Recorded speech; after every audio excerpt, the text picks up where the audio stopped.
Only doers allowed. All right, so we're live now.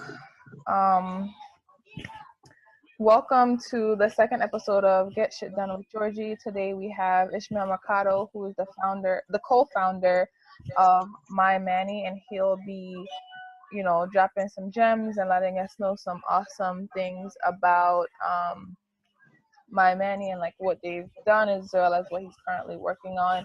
So to start off with, Ishmael, can you tell me a little bit more? Well, I know about you. Can you tell everyone else a little bit more about yourself and like what you do?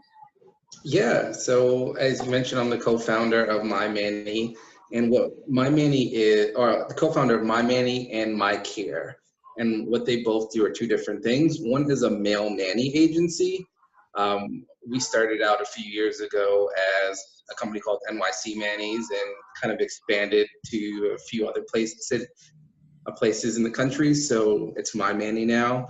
And then MyCare is a site that provides just general sitters to families, be it short notice or full-time employment. Other than that, I am an entrepreneur. I have that company, tried to start up another company called Now Nanny. I'm a former real estate broker. I did real estate for about 7 years. I was a sleep technician for a little while, a DJ school dropout. I've done a lot. So that's me. Nice. So, you are in charge of two nanny-focused, childcare-focused companies. How did you decide on like doing childcare? Like, what was your motive, and like, why did you, create MyManny? Oh yeah. It was a extremely a couple random events that just happened. My business partner was a male nanny, and he was renting a room in my apartment while my roommate was actually traveling through Europe, and we met. And him being a nanny, we decided to create this company, not really having much experience. I did real estate and he was an opera singer, but we thought with some hustle we can get it done. And with MyCare, it was more calculated. We had the experience, we had some money now, and we wanted to expand to different cities and build a more tech-based product. So that's what we did with that. Nice. And starting a business as well as running a business and keeping a business alive is a lot of work. So what's the source of your hustle / your like get shit done attitude? Like, where does it all come from? Yeah, it's a good question. I want to say my attitude in general comes from my family, mostly my mom and my uncle. And I can share that story really quick. So, I grew up with a single mom, and she had 3 kids. Up until 28, she was a homemaker, and my sister's dad died when my mom was pregnant. Wow. So it was witnessing her just pick herself up. And we were in homeless shelters for a little while, but she got on her feet pretty quickly, and she took care of all of us and provided for us. And that has a lot of my hustle. My source comes from her, and then also from my uncle, who at I think 55 decided to go back to college. And with that, now in his 70s, he's a college professor. And him just showing me like it's never too late to give up. You can always do it. And at 75, all that he does, which is probably even more than I'm doing now, just looking at them and being inspired is where I get my hustle from. Nice.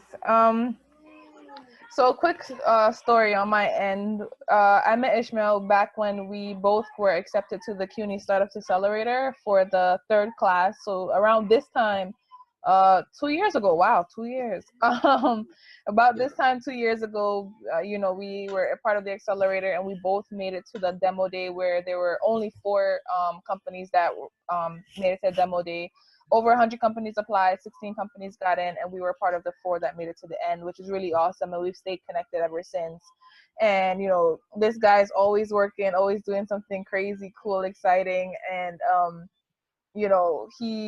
I remember Ishmael, you used to be so kind of like more quiet and kind of, to yourself and shy, but now you're doing like awesome things. You want to drop a plug about your own YouTube channel and your own channel that you're starting very soon? You want to talk a little bit about that? Sure. That's just I didn't know I'd be talking about that, but that's just me getting out of my comfort zone and realizing, if I want to do well in life, I have to become uncomfortable with and get out of my comfort zone. So with that, I love movies. It's something you do. I mean, it's a quiet time for me, but I figured, why not talk about it? I mean, there's YouTube and Instagram, and they're perfect ways to do it, and that gets me out of my comfort zone because I'm not just consuming the media, I'm actually talking about it afterwards, and it helps. So Nice. with that, just wanting to put myself out there a little more so I can grow as a person, I started doing YouTube videos. Nice. You see, major key. You got to get uncomfortable, guys. Yeah. Yeah. So, how do you get shit done? Like, how do you stay on top of things? How do you make sure, you're always executing and completing your task list, your goal list, just, getting shit done essentially? Like, how do you do that?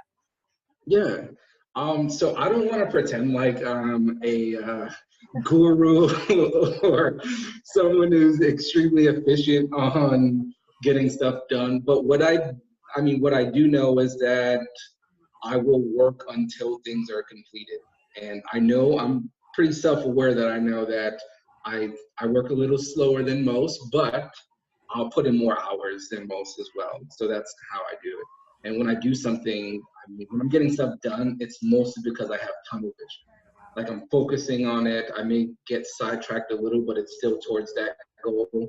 And I may put other things on the wayside for a little bit while I'm working on things, but I just focus. And I've always been like that even as a kid, like just being able to concentrate on one thing. So that's kind of how I get stuff done. There's a ton of different ways. I mean, you can use calendars and organizers and all that other stuff. But just sitting down, focusing, and saying, okay, I'm not getting up until I finish this. Nice.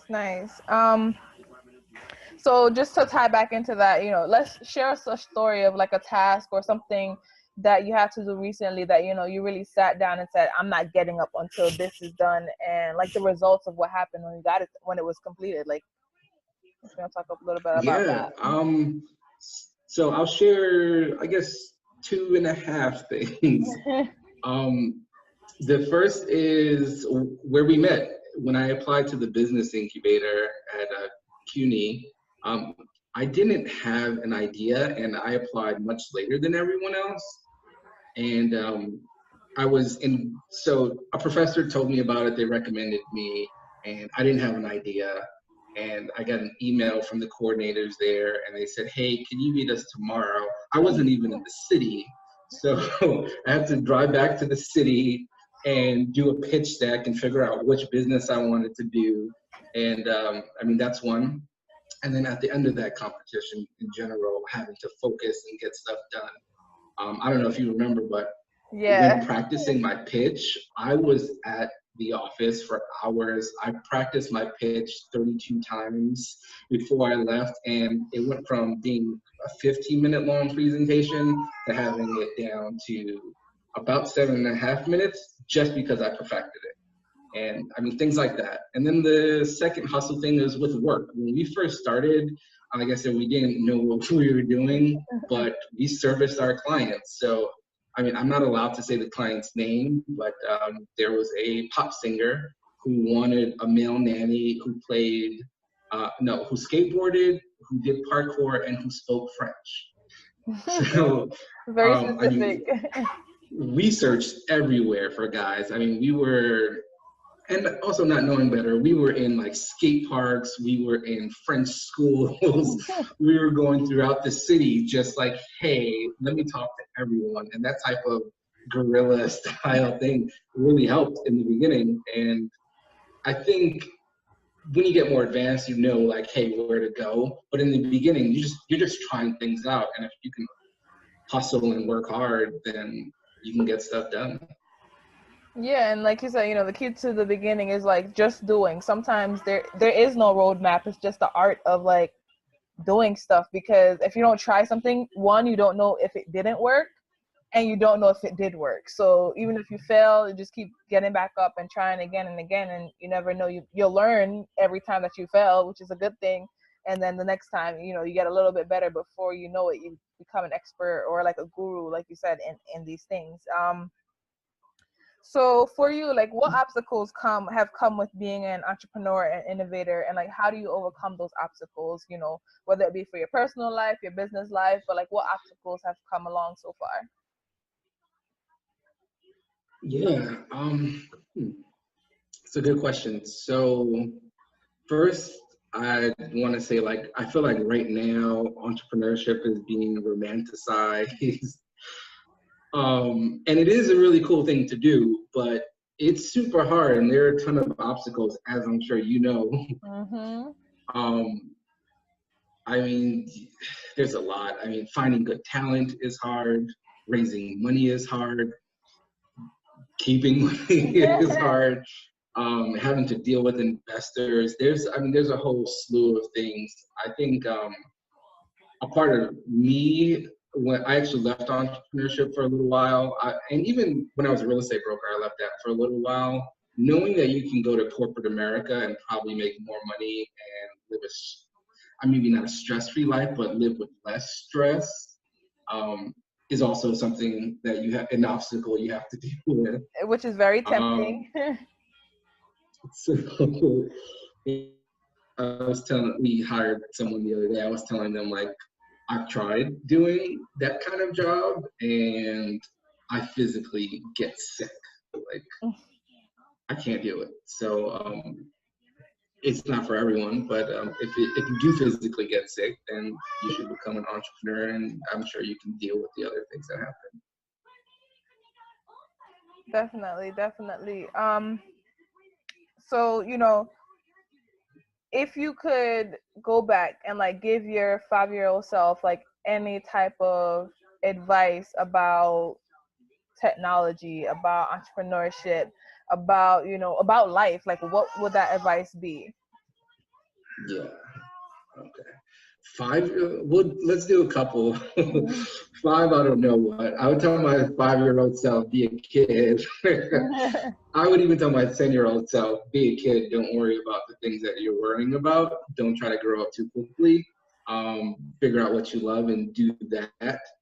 Actually, that's what I would tell my 5-year-old self. Like, you love basketball, figure out how you can be an entrepreneur in regards to basketball or movies or things like that. But also be a kid, honestly, in my opinion. That's the thing. And then myself, like, teenage years, I would say, I know you think it's cool to fool around now, but you should actually be putting in the work that you need to sustain your future. If you work now, then later on in life, it'll be a little easier. Nice. And so, like, on a daily basis, kind of tell me like what your schedule looks like. So from the time you wake up to the time that you go to bed, if you go to bed, what does it kind of look like? How, you know, what's a day in the life of Ismael? Yeah, I mean, there are really exciting days and then there are uneventful days.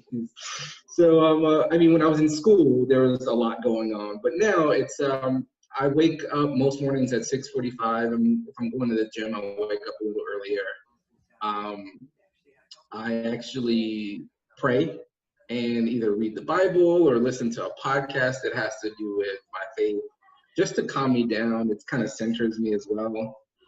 Just a quick story. I was an atheist for a long time, and during that time, I felt a little uneasy, and people around me, I think, also. Though I've always been told I'm a nice guy, I can tell the people around me I wasn't as maybe patient with them. So prayer keeps me patient. It keeps me whole. After that, I would say, well, I'm showering, doing other things, listening to whatever is going on in the news for a little bit. Then I'm on the commute to work. During the commute to work, I'm listening to audiobooks or I'm reading. I don't quite read as much as I did before, but I try to read 1 or 2 books a month, usually 2. that have to do with business. Then when I get to work, it's about initially answering emails, calling every single person that has been on my site, welcoming them, making sure there's nothing wrong, making sure they know me, our site. So what we did with MyManny is create an agency on a scalable level. So we still do interviews for everyone, and that takes time, but it's worth it. I get to meet, today I met two awesome guys that were just, brilliant, and they should be placed soon. So that's it. So I'm meeting people. I'm also doing social media stuff. I am talking to my business partner about strategy things. For a long time, we had another guy who was doing recruitment stuff. So just regular things to slowly grow our business. Nice. And also the day-to-day stuff that is kind of boring as a COO. So. I hear it. Busy doing, very important as well as impactful stuff.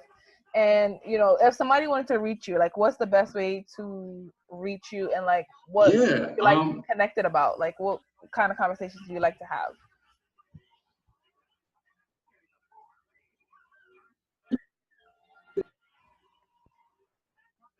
Sorry. What's the best way? Yeah, my technology always. The tech froze for a second. I was saying, what's the best way for someone to reach you, as well as like what topics should they reach out to you for? Tech. I lost you again, but I think you said what's the best way to reach me and what they could reach me on. Yeah, exactly. Yeah. Yeah, Facebook. You can definitely reach me on Facebook. You can email me as well. Ismael at MyManny, ISMAEL at MyManny.com. Just say hi. You can, if you want to talk about childcare, the beginning stages of entrepreneurship, like I said, I'm not an expert, but I can listen and help as much as I can. Same deal with the real estate, if you want to talk about that. I'm a huge Lakers fan, a movie lover, and also a big national parks enthusiast. So if you're going to national parks, hit me up on that. I've been to a lot. I think that it's 63 or 65, so I can give suggestions. And anything else, really, I'm open. Nice. So, thank you for those who, we're going to start wrapping up now. Thank you for those who joined us on the Facebook Live, and this video will be up on YouTube very soon. Ismael's been a great guy. He's doing great things, and we'll, continue to stay updated, and you could check out GSD with Georgie for more updates about him.